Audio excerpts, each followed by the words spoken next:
कृष्ण पर प्रवचन का यह दूसरा भाग है। पहले भाग में कृष्ण की कलयुग में मानव समाज के लिए संदेश पर चर्चा किए।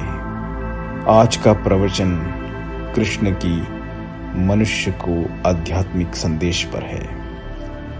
आज का विषय थोड़ा तकनीकी है परंतु अत्यंत महत्वपूर्ण है, इसलिए इसे गंभीरतापूर्वक ध्यानपूर्वक सुनिए और समझिए। यह विराट प्रकृति, इसका सारा प्रयोजन समग्र परम चेतना की ऊर्जा को आकर्षित करने के लिए है और उस ऊर्जा से नए ब्रह्मांड और नए सितारे और नए संसार का निर्माण करना है। यही ऊर्जा प्रत्येक मनुष्य में, प्रत्येक जीव में प्राण ऊर्जा के रूप में विद्यमान रहती है। यह प्राण ऊर्जा वो केंद्र बिंदु है जिसे प्रकृति और चेतना दोनों वृहद रूप से प्रभावित करती है। प्रकृति का नैसर्गिक स्वभाव है आकर्षण। आकर्षण ही उसकी शक्ति है। जीवों की और मनुष्यों के शरीर की सारी वासना, सारी इच्छा, सारी कामना वो उपकरण हैं जिनसे प्रकृति प्राण ऊर्जा को बाहर आकर्षित करती है, बाहर खींचती है। इसी ऊर्जा के सहारे प्रकृति सृजन और संहार के अंतहीन चक्र को चलायमान रखती है। सृजन ही प्रकृति का एकमात्र उपाय है जिससे वो स्वयं को अनंत काल तक जीवित रखती है। प्रकृति का सारा षड्यंत्र, सारी व्यवस्था नई उत्पत्ति और नए सृजन के लिए है। इसीलिए प्रकृति ने सारा सुख, शारीरिक आनंद को उत्पत्ति की प्रक्रिया में छुपा के रखा है, जिससे जीव उनमें लिप्त रहे। अनंत जन्मों से हमारी प्राण ऊर्जा का प्रवाह निरंतरता के साथ बाहरी ओर रहा है। प्रकृति का आकर्षण इतना गहन, इतना प्रभावशाली है कि हम पूर्णतया विस्मृत कर चुके हैं कि प्राण ऊर्जा की प्रवाह की दिशा आंतरिक भी हो सकती है। प्राण ऊर्जा के इस विस्मृत आंतरिक प्रवाह की यात्रा को 7 पड़ावों में विभाजित किया गया है। इन्हीं पड़ावों को सनातन योग में चक्रों के नाम से हम जानते हैं। इस आंतरिक यात्रा के 2 सिरे हैं। सबसे ऊपर सर के ऊपरी भाग में सहस्रार चक्र है और सबसे नीचे रीढ़ की हड्डी के सबसे निचले सिरे में मूलाधार चक्र होता है।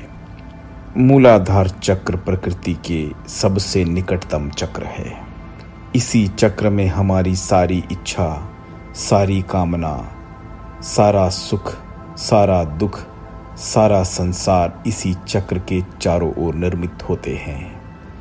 लगभग सारी मनुष्य जाति इसी चक्र में जन्म लेती है और इसी चक्र में मृत्यु को प्राप्त होती है। इस चक्र में प्रकृति का प्रभाव प्राण ऊर्जा पर इतना तीव्र होता है कि प्राण ऊर्जा स्वयं को प्रकृति ही मान लेता है, शरीर ही मान लेता है। शरीर की सारी इच्छा प्राण ऊर्जा स्वयं की इच्छा मान लेता है। प्रकृति का सृजन स्वयं का सृजन, उसका प्रयोजन स्वयं का प्रयोजन मान लेता है और प्रकृति की निरंतरता के लिए अपना संपूर्ण जीवन निछावर कर देता है। यह विस्मृति इतना दारुण है, इतना गहन है कि किसी को कभी भी एक पल के लिए भी ख्याल नहीं आता कि वह सच्चिदानंद स्वरूप चेतना है, उसकी प्राण ऊर्जा है, जिसका न सृजन है न संहार है, जो शाश्वत है। मूलाधार चक्र में स्थित प्रकृति ने अपनी निरंतरता के लिए प्राण ऊर्जा के सहारे ईश्वरों और धर्मों तक का निर्माण कर लिया है। पश्चिम में उत्पन्न जितने भी मत, संप्रदाय, पंथ हुए हैं, जैसे कि अब्राहमिक पंथ, उनमें और सनातन में जो बुनियादी फर्क है वह प्राण ऊर्जा के प्रवाह की दिशा की है। अब्राहमिक धर्म, जिनमें क्रिश्चियनिटी, इस्लाम और यहूदी धर्म है, इन सब में ऊर्जा का प्रवाह बाहर की ओर है, प्रकृति की ओर है। अर्थात ऊर्जा चेतना से मूलाधार, मूलाधार से बाहर प्रकृति की ओर है। इसीलिए पश्चिम में सबसे अधिक प्रकृति पर अनुसंधान हुए हैं और विज्ञान का निर्माण हुआ है। विज्ञान प्रकृति के गहन अनुसंधान को ही कहते हैं। पश्चिम के सारे धर्मों में ईश्वर को बाहर अर्थात प्रकृति में खोजा गया है। उन सभी धर्मों में यह धारणा है कि ईश्वर आसमानों के ऊपर निवास करता है। इन पंथों में ऊर्जा का प्रवाह ऊपर से नीचे की ओर है, सहस्रार से मूलाधार की ओर है। इसीलिए उनमें ईश्वर को मालिक, एक अधिनायक, एक पिता माना गया है। ईश्वर को एक शासक और इस संसार को उसका साम्राज्य और मनुष्य को उस ईश्वर का गुलाम, उसका पुत्र, उसकी प्रजा माना गया है। इसीलिए अब्राहमिक धर्मों में ईश्वर के आदेशों का, उसके हुक्म का, उसके संदेश पर ज़्यादा महत्व दिया गया है। उसके संदेशों की, उसके आदेशों की पूरी किताब का निर्माण कर दिया है, नियमों का निर्माण कर दिया है। इसीलिए उनमें ग्रंथ महत्वपूर्ण हो गए हैं और अनुभव और अनुभूति गौण हो गए हैं। अब्राहमिक पंथों में शंकाओं के लिए कोई स्थान नहीं है। शंका चेतना का स्वभाव है। शंका आंतरिक अनुसंधान की बुनियाद है। इसीलिए उनमें शंकाओं के लिए कोई स्थान नहीं है, क्योंकि इससे चेतना का ख्याल आ सकता है। ऊर्जा के बहाव की दिशा बदल सकती है आंतरिक की ओर। यह सब पंथ प्रकृति का धार्मिक प्रस्तुतिकरण है। इन पंथों की परम अवस्था हेवन या जन्नत है। उनमें अंतहीन शारीरिक सुखों की पूर्ति की कल्पनाएं हैं, क्योंकि शरीर प्रकृति है। उनके सुख प्राकृतिक हैं, उनकी वासनाएं प्राकृतिक हैं। इसीलिए उनके परम अवस्था प्रकृतिजन्य कल्पनाएं हैं। इन अब्राहमिक धर्मों में चेतना की, आंतरिक यात्रा की, ध्यान की या समाधि की, मोक्ष की कोई अवधारणा नहीं है। ये सारे पंथ मूलाधार चक्र में निर्मित हुए हैं और प्राण ऊर्जा को बाहर प्रकृति में निर्बाध बहाने का आयोजन है। सनातन में इसके बिल्कुल विपरीत प्राण ऊर्जा को मूलाधार चक्र से सहस्रार चक्र तक की यात्रा का आवाहन है। भारत में इन चक्रों पर बड़ा काम हुआ है, गहन अनुसंधान हुए हैं, योग परंपरा की विभिन्न शाखाओं का निर्माण हुए हैं। इसीलिए सनातन धर्मों में ग्रंथ और किताबों से ज़्यादा अनुभव और अनुभूति महत्वपूर्ण हो गए हैं। इसीलिए ध्यान की, योग की और आंतरिक परिवर्तन की दिशा में महत्वपूर्ण अनुसंधान हुए हैं भारत में। प्राण ऊर्जा और प्रकृति की संयोग को प्रतिपादित करती सनातन मान्यताओं में एक सुंदर कथा है। यह कथा है विष्णु के अनंत शयन का।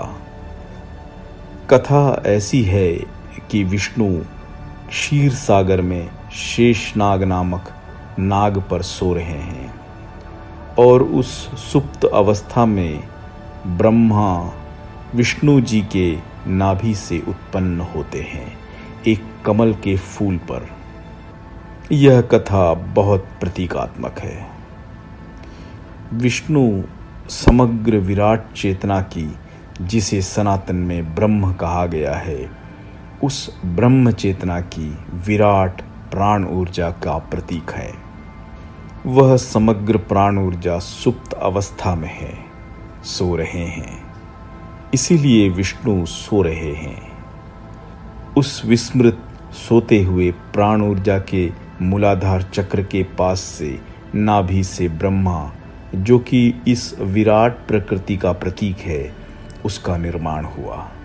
प्रकृति का निर्माण प्राण ऊर्जा की सुप्त अवस्था में ही संभव है, मूलाधार से ही संभव है। ब्रह्मा को सनातन में प्रकृति माना है। ऐसी मान्यता है कि ब्रह्मा के 5 मुख हैं। 5 मुख प्रकृति का जीवों के 5 इंद्रियों से प्राण ऊर्जा को बाहर खींचने का प्रतीक है।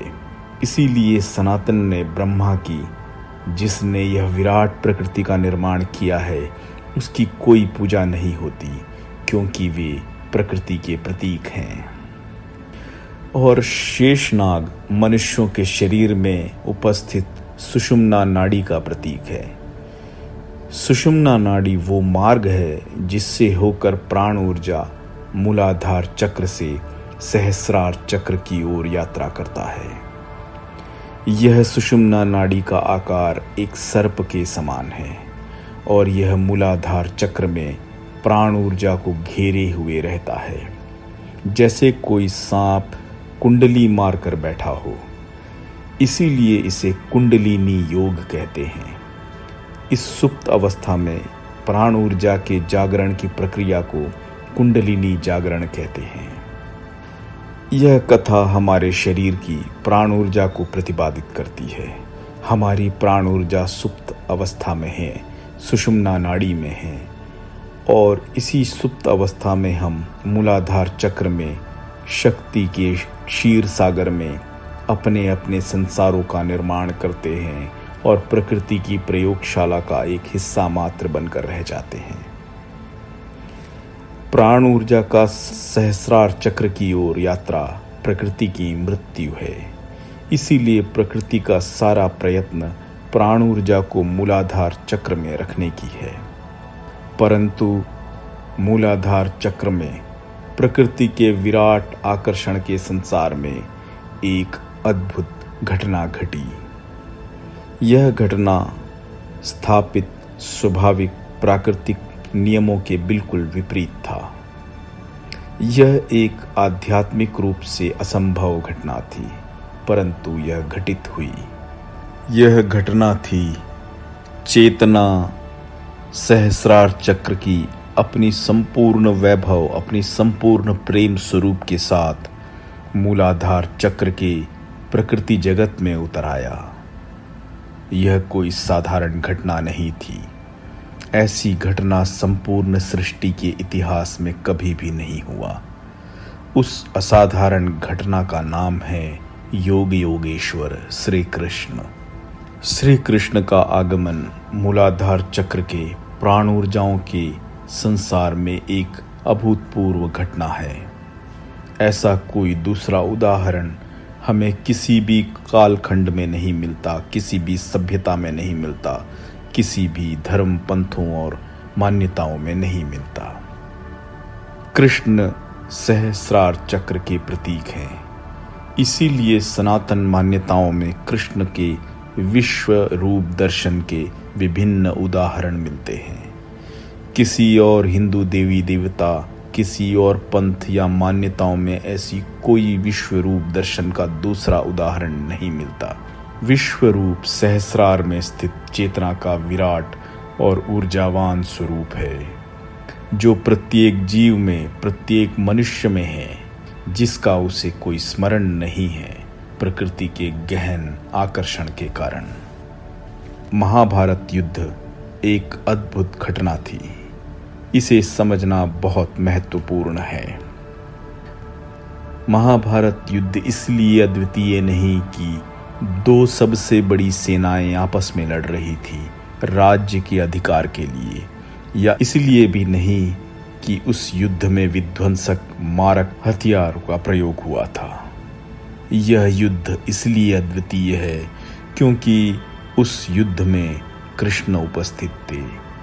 स्वयं सहस्रार चक्र की विराट समग्र चेतना की मूलाधार में उपस्थिति ने इस युद्ध को अनुपम बना दिया। इस युद्ध में कृष्ण की उपस्थिति केवल पांडवों को राज्य दिलाना नहीं था या केवल धर्म स्थापित करना नहीं था। उस युद्ध में कृष्ण की उपस्थिति मूलाधार में फंसे समस्त मनुष्यों के प्राण ऊर्जाओं को सहस्रार में विद्यमान समग्र चेतना का संदेश देना था। इसे समझना बहुत महत्वपूर्ण है। समस्त मनुष्यों की प्राण ऊर्जा के चारों ओर प्रकृति ने कुरुक्षेत्र सजा रखे हैं। अर्जुन उन समस्त प्राण ऊर्जाओं का प्रतीक है। अर्जुन मनुष्यों की प्राण ऊर्जाओं के समान प्रकृति द्वारा सजाया गया कुरुक्षेत्र में खड़ा है, निराश, हताश, क्योंकि सहस्रार चक्र की चेतना कृष्ण के रूप में उस प्राण ऊर्जा को आंतरिक दिशा में प्रवाहित होने के लिए आमंत्रण दे रही है। प्राण ऊर्जा की आंतरिक प्रवाह प्रकृति की मृत्यु है, संबंधों की मृत्यु है, वासनाओं, इच्छाओं और समस्त मूलाधार में प्रकृति द्वारा सजाए गए संसार की मृत्यु है। उन्हीं प्रकृति द्वारा दिए गए समस्त संबंधों से, बंधनों से युद्ध करके प्राण ऊर्जा को आंतरिक दिशा में प्रवाहित करने के लिए अर्जुन असमर्थ था। इसीलिए गीता मध्य रणभूमि में उतरी। सहस्रार चक्र में विद्यमान चेतना का मूलाधार चक्र में उतरकर प्राण ऊर्जा से संवाद है भगवद गीता। इस संवाद ने अर्जुन को स्मरण दिला दिया कि वह शरीर नहीं, प्राण ऊर्जा है, चेतना है। प्राण ऊर्जा का स्वयं को जान लेना प्रकृति के लिए मृत्यु की आहट है, युद्ध का एक शंखनाद है। इसलिए अर्जुन को अपने मोह से, अपनी वासनाओं से, अपने प्रकृति प्रदत्त कृत्रिम संसार से, उनके बंधुओं से, उनके बंधनों से युद्ध करना पड़ा। उस युद्ध में कृष्ण एक दृष्टवा रहे, एक सारथी रहे। ऐसी मान्यता है कि अर्जुन के रथ में 5 अश्व थे। 5 अश्व मनुष्य के 5 इंद्रियों के द्वार से प्राण ऊर्जा का बाहरी प्रवाह को दर्शाता है। मूलाधार रूपी कुरुक्षेत्र में अर्जुन रूपी प्राण के 5 अश्व रूपी ऊर्जा को एक सारथी बनकर, एक सखा बनकर श्री कृष्ण प्राण ऊर्जा को आंतरिक दिशा दे रहे थे, चेतना की ओर, मूलाधार से सहस्रार की ओर। चेतना का मूल शक्ति है प्रेम। इसीलिए कृष्ण प्रेममय है। इसलिए कृष्ण सखा हैं, पुत्र हैं, प्रेमी हैं, पिता, अधिनायक या मालिक नहीं। जब तक प्रत्येक प्राण ऊर्जा आंतरिक यात्रा कर स्वयं के सच्चिदानंद स्वरूप प्रेममय चेतना में, सहस्रार में स्थित नहीं होगा, स्थितप्रज्ञ नहीं होता, तब तक मनुष्य की प्राण ऊर्जा द्वंद्व में है, युद्ध में है, प्रकृति द्वारा रचित मूलाधार के कुरुक्षेत्र में है।